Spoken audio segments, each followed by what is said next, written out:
Assalamualaikum warahmatullahi wabarakatuh. Yang pertama ada maradus syahwat, yang kedua ada maradus subhat. Yang pertama maradus syahwat ini berkaitan dengan penyakit hati ya. Terus yang kedua maradus subhat ini berkaitan dengan akal dan logika. Oke, yang pertama al-fisqu yaitu kefasikan. Dan ini bagi orang-orang fasik atau fasik contohnya ialah orang yang sering melanggar peraturan yang sudah ditetapkan oleh Allah Subhanahu wa taala, menyalahi ayat-ayat Allah. Yang kedua, al-kibaru berkaitan dengan kesombongan diri yang seolah-olah merasa benar dan mengingkari ayat-ayat Allah. Dan yang ketiga, ini ada az-zulmu yaitu kezaliman.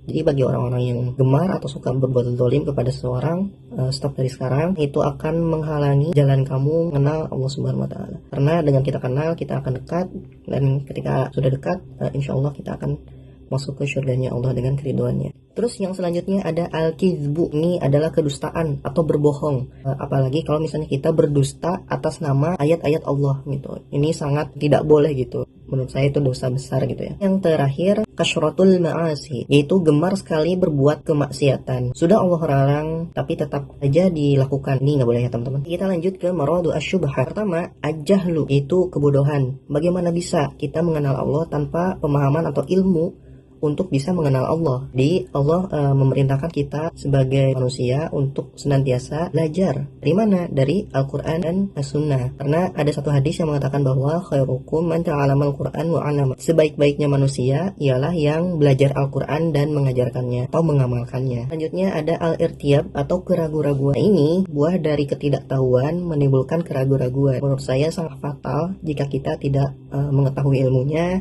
kita tidak belajar, dan kita merasa baik-baik saja. Oke, selanjutnya ada inhiraf, yaitu penyimpangan. Biasanya penyimpangan ini terjadi dari rentetan yang dari awal tadi. Yang pertama ada kebodohan, terus muncullah keraguan-raguan, dan akhirnya ya hasil dari itu semua adalah penyimpangan. Karena dari mulai ketidaktahuan, mereka mulai menyimpulkan sendiri, bikin sesuatu dengan hawa nafsu sendiri, dan itu nggak boleh. Apalagi mengatasnamakan ayat-ayat Allah itu. Naudzubillah, tsumma naudzubillah. Oke, yang selanjutnya ada al-ghaflah, yaitu kelalaian. Bagi umat Islam, lalai itu sangat dihindari ya, apalagi umat muslim. Kalau kita lalai, ya kita akan masuk neraka gitu. Bahkan yang sholat pun, kalau misalnya lalai, ya sholatnya tidak akan diterima gitu, kalau keseringan ya teman-teman. Jadi segitu aja video kali ini. Terima kasih banyak. Assalamualaikum warahmatullahi wabarakatuh.